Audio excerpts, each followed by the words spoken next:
Picture this. You stand before two identical worlds. Every tree, every life, every breath, exactly the same. But in one world, evil exists. In the other, it does not. Which world did God choose? And why? Now imagine the world you're living in, the real one. It has beauty beyond measure, but it also has pain, cruelty, disease, and death.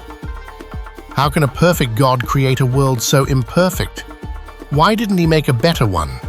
Could it be, this is the best one?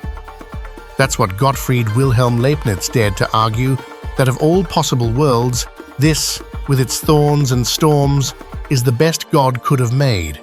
Not because he lacks power, but because he has purpose. But how can that be true? What kind of divine logic chooses this kind of world? Let's descend into the paradox. We want perfection. Deep down, you long for a life without confusion, suffering, or loss. It's hardwired into your psyche, this ache for Eden. But behind that longing lies a psychological rebellion, the belief that we know what is best. Like Adam and Eve, we reach for control masked as wisdom.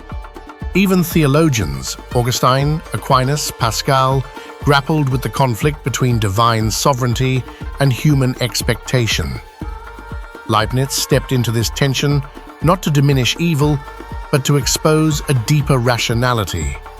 He argued that God, being all-knowing, all-powerful, and all-good, chose to create the world with the greatest possible harmony, even if that meant allowing suffering as part of the story. Yet the modern mind, shaped by Freud's suspicion and Descartes' doubt, resists this. We are taught to mistrust limits, to exalt autonomy, to believe that anything less than a pain-free world is unjust, and so the war within us begins. This inward war isn't harmless. When you believe the world should be easier, cleaner, simpler, you set yourself against reality. You become disillusioned, not just with life, but with God himself. Cognitive biases like negativity dominance amplify what's wrong. The media reinforces tragedy. Culture tells you suffering is a glitch, not a feature. So you begin to doubt, not just divine logic, but divine love. And the result? Bitterness masked as enlightenment, numbness disguised as maturity. You settle into a quiet despair, assuming God is either absent, apathetic, or incompetent. This worldview doesn't just shape your theology, it distorts your relationships, choices, and identity. Like a virus in your soul, it rewrites the way you interpret everything. You stop seeking purpose in pain and start demanding a God who obeys your design. But what if the flaw isn't in the world? What if it's in our lens? Now imagine turning the lens around. Leibniz didn't call this the best possible world because it was comfortable, but because it was coherent. Every atom, every paradox, fits into a greater harmony we can't fully grasp yet. This isn't escapism, it's rebellion against despair.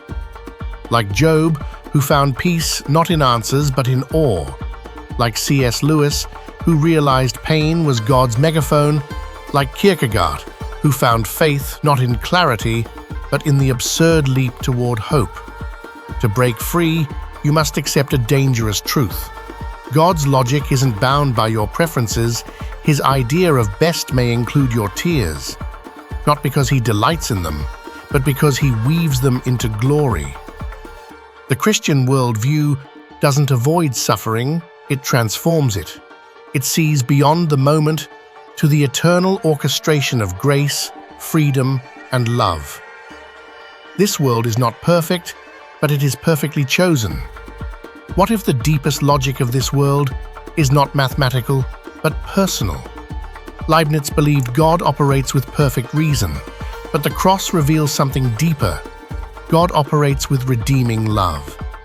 He didn't merely choose this world, he entered it, not as a spectator, but as the suffering Christ. This changes everything. The best of all possible worlds isn't the one without pain. It's the one in which God himself bears our pain, conquers death, and draws us into union with him. It's the one where every evil is overturned by eternal good. Every scar becomes a window, every loss a seed. And now, it's your move. Will you keep judging the world by your logic, or trust the God who writes poetry in paradox and redemption in blood? Thank you for reflecting with me today. If this video meant something to you, consider liking and subscribing. And until next time, stay curious.